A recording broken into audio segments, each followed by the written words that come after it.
आसान। आइए बढ़ते हैं आज की तमाम खबरों की ओर।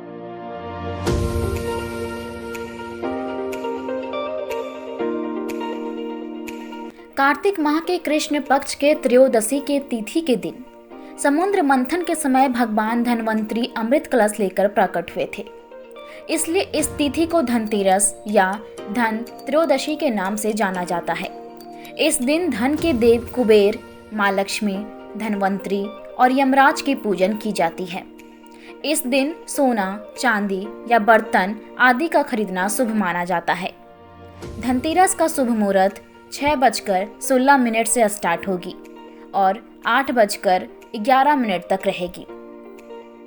धनतेरस की शाम के समय उत्तर दिशा में कुबेर, धन्वंतरी भगवान और माँ लक्ष्मी की पूजा की जाती है।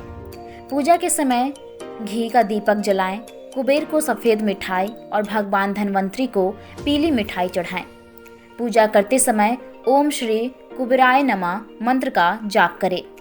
फिर धन्वंतरी श्रोत का पाठ करें। इसके बाद भगवान गणेश और माता लक्ष्मी की पूजा करें और मिट्टी का दीपक जलाएं। माता लक्ष्मी और भगवान गणेश को भोग लगाएं और फूल चढ़ाएं। धनतेरस की शाम घर के बाहर मुख्य द्वार पर और आंगन में दीप जलाने की प्रथा भी है। इस प्रथा के पीछे एक लोक कथा भी है। कथा के अनुसार किसी समय में एक राजा थे जिनका नाम हेम था। देव कृपा से उन्हें पुत्र रत्न की प्राप्ति हुई थी।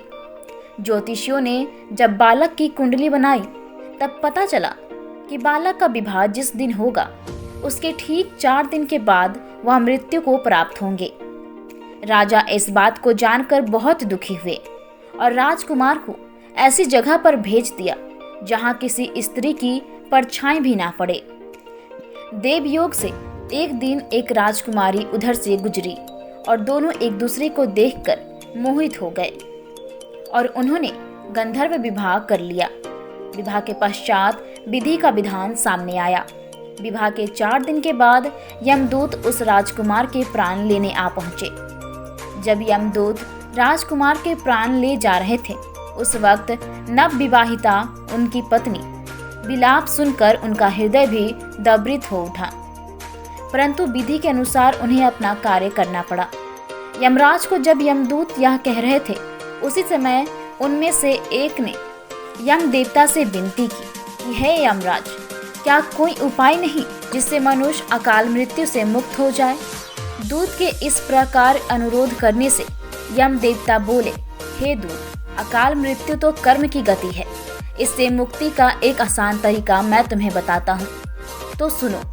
कार्तिक कृष्णा पक्ष के त्रयोदशी रात जो प्राणी मेरे नाम से पूजन करके दीपमाला दक्षिण दिशा की ओर भेंट करता है उसे अकाल मृत्यु का भय नहीं रहता। यही कारण है कि लोग इस दिन घर से बाहर दक्षिण दिशा की ओर दीप जलाकर रखते हैं। धनतेरस का त्यौहार 2 नवंबर को मनाया जाएगा। मनोकामना की पूर्ति के लिए धनतेरस को सबसे शुभ दिन माना जाता है। धनतेरस पर खरीदारी का विशेष महत्व होता है। साल भर आपको पैसे की कमी ना हो, आर्थिक तंगी से ना जूझना पड़े, इसके लिए धनतेरस पर छोटी मोटी खरीदारी जरूरी है। घर में सुख, शांति और समृद्धि के लिए खरीदारी को शुभ माना जाता है।